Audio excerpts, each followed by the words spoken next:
Seja bem-vindo ao canal Investidor Cético. Neste vídeo vamos falar sobre alavancagem. O que é, para que serve, como que a gente usa isso. A gente se vê logo depois da vinheta.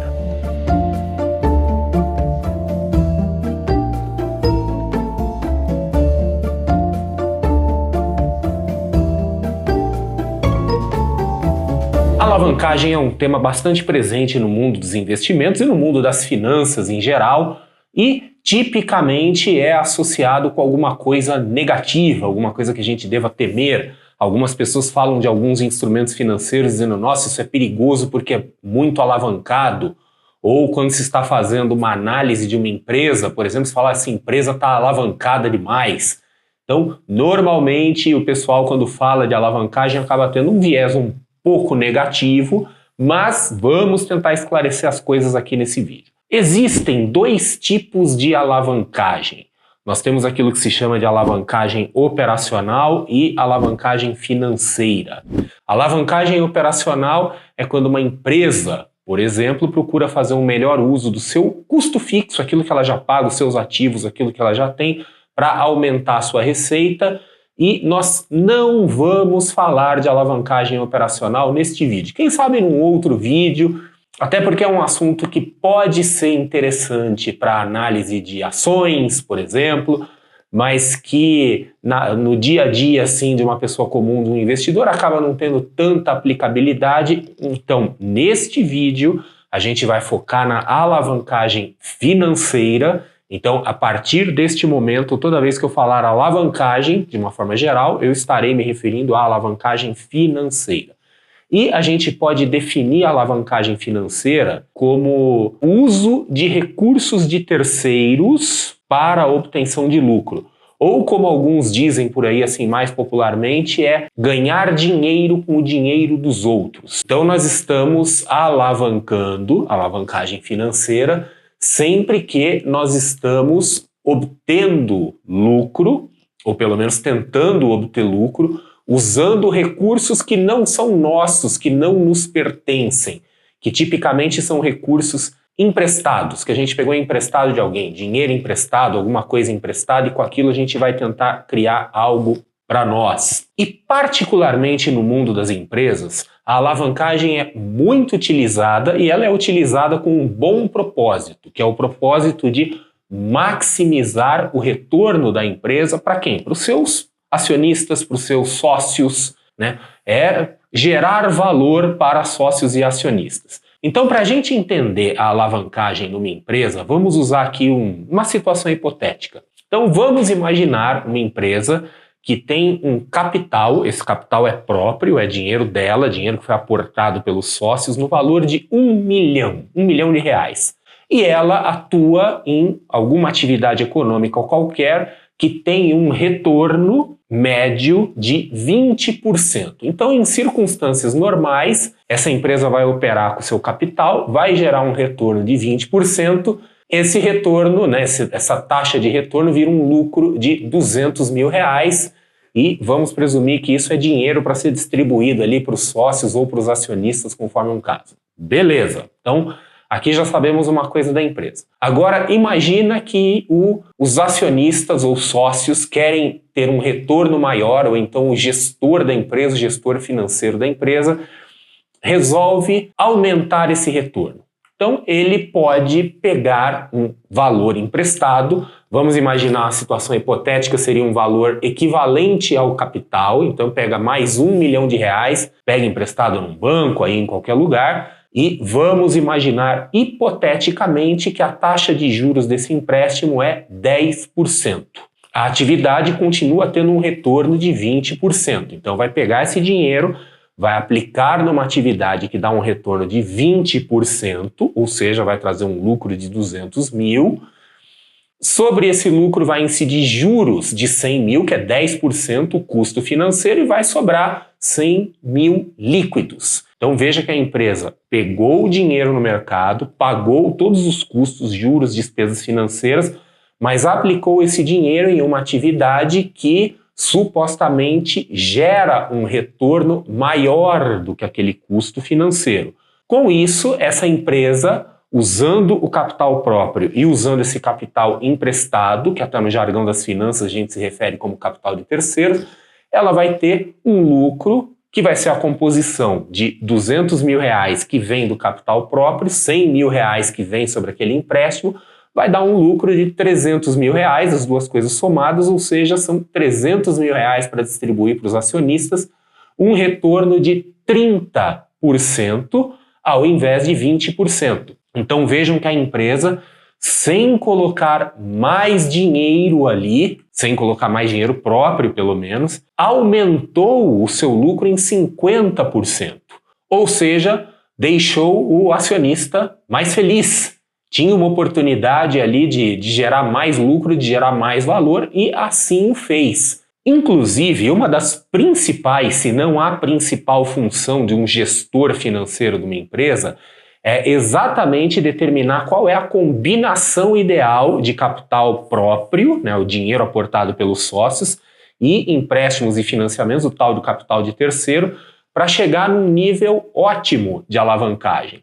Porque o que acontece? Uma empresa que tem zero endividamento, que não alavanca nada, ela pode ser uma empresa muito boa, muito sólida, mas ela está perdendo oportunidade de gerar um retorno maior para os seus sócios e seus acionistas. Por outro lado, uma empresa exageradamente alavancada, muito alavancada, ela se expõe a um risco muito grande, porque pode acontecer alguma circunstância qualquer de mercado aí. Imagina que aquela atividade que rende 20% dá uma dor de barriga aí e ela não rende nada naquele ano. E a empresa está lá com um montão de dinheiro e tendo que pagar juros, etc. e tal. Então, quando uma empresa se alavanca exageradamente, isso afeta negativamente os resultados e, em alguns casos, pode até quebrar a empresa. Por isso que algumas pessoas associam, então, a alavancagem com uma coisa negativa. Porém, tem o lado positivo, que é melhorar o lucro, né? É usar esse dinheiro emprestado. A empresa não está tomando dinheiro emprestado porque ela precisa daquele dinheiro para pagar a conta de luz. É para potencializar o lucro da empresa. Tanto isso é real que, se você pegar aí os balanços da maioria das empresas no Brasil, no mundo, as empresas de capital aberto que têm seus balanços públicos, né, seus números são disponíveis ao público, você vai ver que mesmo as melhores empresas, mais rentáveis e mais sólidas empresas do mundo costumam ter um significativo endividamento. Elas fazem isso para quê? Para se alavancar, para usar a alavancagem de forma estratégica, para maximizar o lucro. Então isso absolutamente não significa que a empresa está quebrada ou que está com algum problema, algo assim. As coisas realmente são problemáticas quando a empresa precisa pegar dinheiro emprestado para pagar salário, para pagar conta, para pagar sei lá eu o quê. Agora, quando a empresa pega dinheiro no mercado para aplicar na sua própria atividade, porque é uma atividade rentável, que traz um retorno maior que o custo financeiro, isso é um uso eficiente do capital e maximização de valor. Para as empresas, a alavancagem, quando bem usada, sem exageros, tende a ser uma coisa muito positiva. E, de novo, um dos papéis da gestão financeira é chegar no nível ótimo, que não seja pouco alavancado a ponto de não dar o retorno que poderia dar adequadamente para os sócios e acionistas, mas também não exageradamente alavancado a ponto de expor a empresa a um risco de perda de resultado ou até mesmo de quebra. Então, as empresas são grandes usuários da alavancagem. Pessoas físicas, por outro lado, já começam a ter oportunidades de alavancagem um pouco mais limitadas, porque raramente uma pessoa física consegue pegar dinheiro emprestado e aplicar aquele dinheiro em uma atividade de pessoa física que vai dar um retorno maior do que o custo daquele dinheiro que foi pego emprestado. Tipicamente, pessoas físicas vão usar dinheiro emprestado para consumo, para comprar comida, para comprar eletrodoméstico, para comprar carro, coisas que perdem valor e não ganham valor. Se uma pessoa física pega dinheiro emprestado para investir num negócio, aí a gente já sai do mundo da pessoa física e entra no mundo da empresa. Aí é outro papo. Aí a gente começa já a presumir que a alavancagem é um bom negócio. Mas são poucas as oportunidades de alavancagem para uma pessoa física. No mundo do consumo, por exemplo, a gente pode dizer que uma pessoa física tem oportunidade de alavancagem, ainda que muito limitada, usando o cartão de crédito. Sabe aqueles 30 dias sem juros que o cartão de crédito te dá, que você começa a usar hoje, a melhor data para gasto, você vai pagar daqui a um mês? Você está por 30 dias usando um dinheiro que não é seu, então você está alavancado, você não vai ter custo adicional por isso. Então podemos dizer que você tem um ganho aí, né? Outra possibilidade para pessoa física, caso de um financiamento imobiliário, por exemplo. Quando as taxas de juros do mercado ficam muito altas, como agora, por exemplo, muito acima de juros de financiamento imobiliários que já foram previamente contratados, compensa manter aquele dinheiro investido em renda fixa, que está rendendo juros bem altos, e não pagar antecipadamente saldo devedor de um financiamento imobiliário. Isso também acaba sendo uma forma de alavancagem. Mas mais comum para pessoas físicas, para indivíduos, é a alavancagem no mercado financeiro, a alavancagem em instrumentos financeiros. Então nós temos alguns instrumentos financeiros que oferecem sim a oportunidade de alavancagem. Um desses instrumentos financeiros, ou uma família, categoria de instrumentos financeiros, são os derivativos. Inclusive aqui recentemente fiz um vídeo no canal bastante introdutório sobre derivativos e a gente viu naquele vídeo que os derivativos, eles usam o ativo apenas como referência de preço, então a gente consegue operar uma grande quantidade de ativos sem ter aqueles ativos. Então, contratos futuros, opções e outros derivativos nos oferecem uma oportunidade de alavancagem porque nós estamos movimentando uma certa quantidade de ativos sem precisar dispor daquele dinheiro. Uma outra possibilidade no mundo dos investimentos é a chamada conta-margem. Então, a conta-margem é uma linha de crédito oferecida pela corretora ou pela distribuidora de valores que permite ao investidor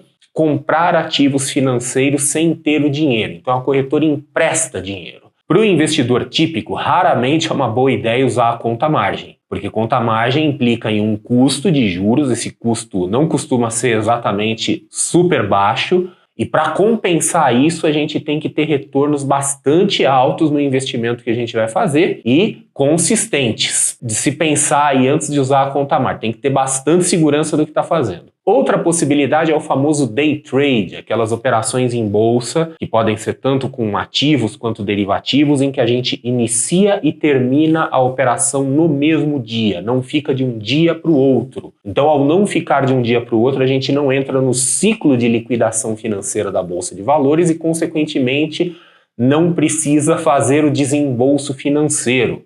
Então, muitas corretoras oferecem condições privilegiadas em que você não precisa ter todo o dinheiro, apenas uma fração do dinheiro, para operar ativos financeiros ou derivativos dentro daquele mesmo dia.